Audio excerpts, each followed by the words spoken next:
RDXൽ മറ്റേ master step ഉണ്ടല്ലോ, എത്ര ദിവസം എടുത്ത് നിങ്ങൾ പഠിക്കാനൊക്കെ? ശരിക്കും പറഞ്ഞാൽ മാസ്റ്റർ പീസ് അല്ല, RDXലെ ഹുക്ക് സ്റ്റെപ്പ് ഞാൻ സിനിമയിൽ ഞാൻ ഹുക്ക് സ്റ്റെപ്പ് ചെയ്തിട്ടില്ല. പക്ഷെ ഹുക്ക് സ്റ്റെപ്പ് ഞാൻ സിനിമയിൽ ചെയ്തിട്ടില്ല. ഷെയ്നാ ചെയ്യുന്നത് ഹുക്ക് സ്റ്റെപ്പ്, ഷെയ്ൻ മാത്രമാണ് ചെയ്യുന്നത്. പക്ഷെ റിഹേഴ്സൽസ് എനിക്കും ഉണ്ടായിരുന്നു. ശരിക്കും ഞാൻ ചെയ്യേണ്ടതായിരുന്നു. പക്ഷെ എന്താന്ന് വെച്ചാൽ ഞങ്ങൾ സ്പോട്ടിൽ പോയി നിന്ന് അല്ലല്ല, എന്റെ കോസ്റ്റ്യൂം കണ്ടപ്പോ സാൻഡി മാസ്റ്റർ പറഞ്ഞു ഈ കോസ്റ്റ്യൂമും ഈ ഔട്ട്ഫിറ്റും തമ്മിൽ ഒരു ചർച്ചയില്ല, അതുകൊണ്ട് ഭയങ്കര ചെയ്യേണ്ടതെന്ന്. എനിക്ക് ഭയങ്കര വിഷമമായി. ഞാൻ 2 ദിവസം റിഹേഴ്സൽ ചെയ്തല്ല. ഷെയ്ൻ കളിക്കുന്ന എല്ലാ സ്റ്റെപ്സും ഞാൻ റിഹേഴ്സൽ ചെയ്തതാണ് പടത്തിന് വേണ്ടിയിട്ട്.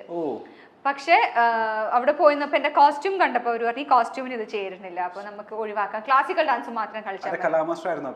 സാൻഡി മാസ്റ്റർ ആയിരുന്നു പിന്നെന്താന്ന് വെച്ചാൽ എനിക്ക് സംവേർ ഇൻസൈഡ് ഷെയ്ൻ ഇത്രയും നന്നായിട്ട് കളിക്കുന്നുണ്ടല്ലോ, ഇനിയിപ്പോ നമ്മള് കൂടെ കളിച്ച് കൊളാക്കണ്ടല്ലോ ഇതുണ്ടായിരുന്നു മൈൻഡില്. അപ്പൊ അതുകൊണ്ട് ഞാൻ വഴക്ക് വിടാനൊന്നും പോയില്ല. പിന്നെ എനിക്ക് ക്ലാസിക്കൽ ബെറ്റ് ഉണ്ടായിരുന്നു സിനിമ, ഒരു ക്ലാസിക്കൽ പോർഷൻ ഉണ്ടായിരുന്നു സിനിമ, അത് ഞാൻ ചെയ്യുന്നു. So as a dancer 7. As a politician പൊളിറ്റിക്സിലൊക്കെ എങ്ങനെ? സീറോ നോളജ് ആണ് എനിക്ക്, ഒന്നും അറിഞ്ഞൂടാ. സീറോ. നെഗറ്റീവ് ഉണ്ടെങ്കിൽ അതും തരാം. ആസ് എ ഫ്രണ്ട് എത്ര റേറ്റിംഗ്സ് കൊടുക്കും? As a friend, as long as you're okay if I don't pick up your calls or respond to your messages, അങ്ങനെയാണെങ്കിൽ 10 on 10. കോൾ വിളിച്ചെടുക്കാതെ അല്ലെങ്കിൽ മെസ്സേജിന് റിപ്ലൈ കൊടുക്കാതിരിക്കാനുള്ള അറിഞ്ഞൂടെ, ഞാൻ പറഞ്ഞില്ല എനിക്ക് ഫോൺ അത്രയും ഇഷ്ടമല്ല എന്ന് പറഞ്ഞാൽ എന്റെ എപ്പോ നോക്കിയാലും എന്റെ കയ്യിൽ ഫോൺ കാണും. പക്ഷെ എനിക്ക് ഈ ഫോൺ എടുത്ത് ഫോണിൽ സംസാരിക്കുക എന്നുള്ളത് അത്ര ഓക്കെ ആയ ഒരു കാര്യമല്ല. എനിക്ക് നേരിട്ട് ഞാൻ സംസാരിക്കും.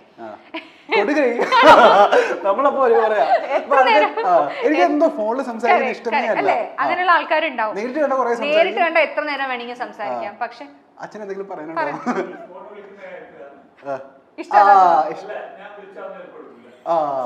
ഇത് ഫ്രണ്ട്സിന്റെ കാര്യത്തിൽ മാത്രല്ല, വീട്ടിൽ അച്ഛാ ഇതൊക്കെ നമുക്ക് പിന്നെ പറയാം. അപ്പൊ ഫോൺ ഒരു പ്രശ്നമാണ്. അപ്പം ഞാൻ അങ്ങനെ ഫ്രീക്വന്റ്ലി ആരുമായും കോൺടാക്റ്റിൽ വെക്കുന്ന ആളല്ല. ചിലപ്പോൾ മെസ്സേജസ് ഒക്കെ അയച്ചാൽ ഞാൻ ചിലപ്പോൾ സമയത്തിന് റിപ്ലൈ ചെയ്യണമെന്നില്ല. അതേപോലെ ഞാൻ വിളിച്ചിട്ട് അവര് ഫോൺ എടുത്തില്ലെങ്കിലും I'm okay with it. അതിനെനിക്ക് ഹേർട്ട് ആവോ ഫീൽ ആവോ ദേഷ്യം വരുമൊന്നുമില്ല. കാരണം ഞാൻ അങ്ങനെയാണല്ലോ. ഞാൻ മെസ്സേജ് അയച്ചാൽ അമ്മയ്ക്കൊക്കെ ചില സമയത്ത് അമ്മ പറയും ഇന്നലെ നീ വിളിച്ചിട്ട് അവൾ എടുത്തില്ലല്ലോ ഫോൺ, നീ വിളിച്ചിട്ട് അവൻ ഫോൺ എടുത്തില്ലോ എന്ന് പറയുമ്പോൾ ഞാൻ എടുത്തു പറയും അവൻ വിളിച്ചാലും അവൾ വിളിച്ചാലും ഞാനും ഫോൺ എടുക്കാറില്ലല്ലോ. So it's okay. ആ കണ്ടീഷൻ നിങ്ങൾക്ക് ഓക്കെ ആണെങ്കിൽ ഞാൻ ചിലപ്പോൾ വിളിച്ചാൽ ഫോൺ എടുത്തു എന്ന് വരില്ല, ചിലപ്പോൾ ഞാൻ മെസ്സേജിന് റിപ്ലൈ ചെയ്തു എന്ന് വരില്ല. അപ്പൊ അത് നിങ്ങൾക്ക് ഓക്കെ ആണെങ്കിൽ ബാക്കി എല്ലാ കാര്യത്തിലും very good. As an interviewer or an anchor എത്രമാത്രം ശോഭിക്കും? How do you rate yourself? I think കുറച്ചൊരു മിനുക്ക് പണിയൊക്കെ ആവശ്യമുണ്ടെന്ന് എനിക്ക് തോന്നുന്നു. പക്ഷേ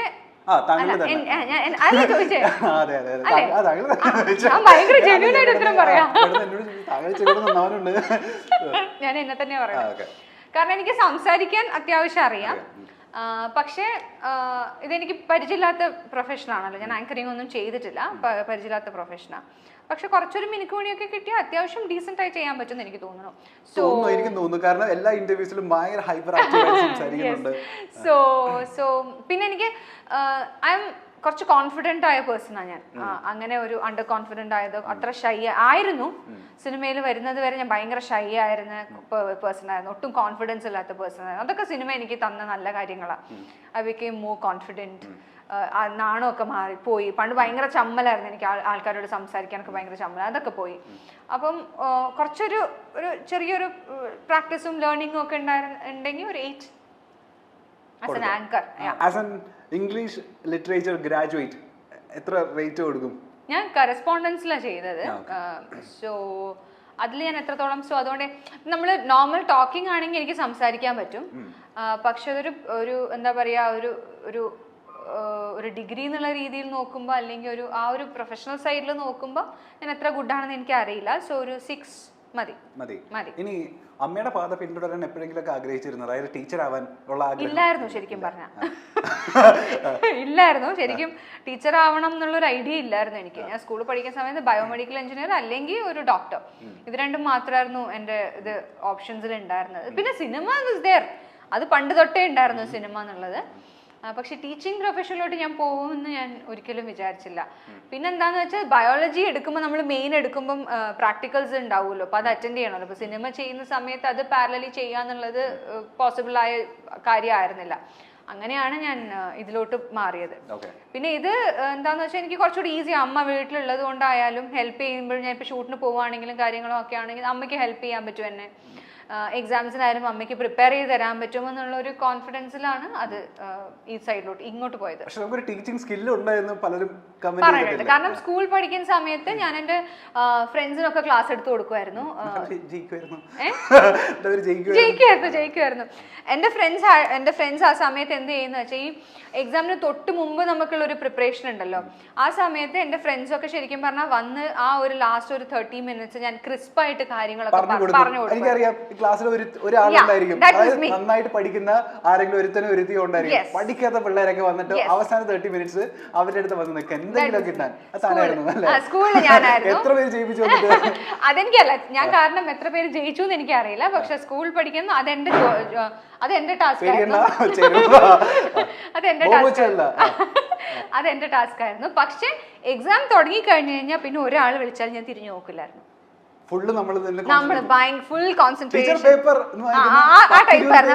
ഈ ക്ലാസ്സിലുണ്ടാവുമല്ലോ നല്ലോണം പഠിക്കുന്ന കുട്ടികൾ. ഇപ്പം ഫ്രണ്ട്സ് ചോദിക്കുമല്ലോ, എടാ ഈ ഇതിന്റെ ചോദ്യത്തിന്റെ ഉത്തരം ഞാൻ തന്നെ എഴുതിയിട്ടില്ല എന്ന് പറയും.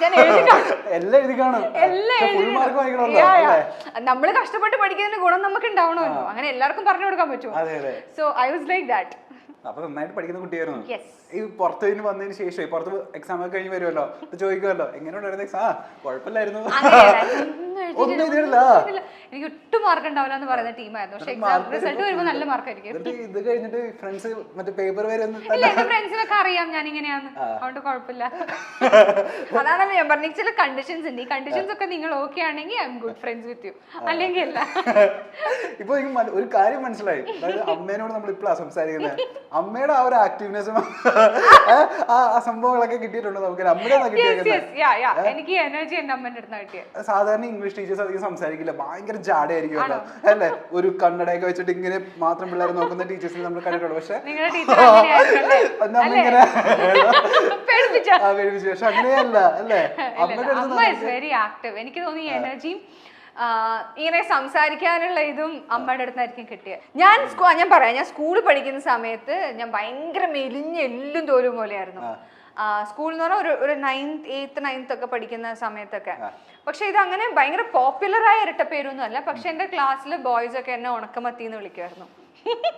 ബോഡി ഷേപ്പിംഗ് ആണോ അപ്പൊ അറിയില്ലായിരുന്നു, എന്നെ ഉണക്കമത്തി എന്ന് വിളിക്കാറുണ്ടായിരുന്നു.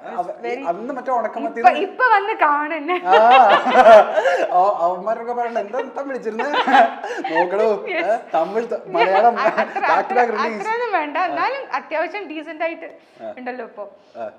So they used to call me ഉണക്കമത്തി. എന്താ ഇപ്പൊ പച്ചമത്തി ആയി, അത്ര വ്യത്യാസമുള്ളൂ. നമ്മളെ ഇന്റർവ്യൂ വൈൻഡ് അപ്പ് ചെയ്യുന്നതിന് മുന്നേ എനിക്ക് ഒരു ആഗ്രഹമുണ്ട്.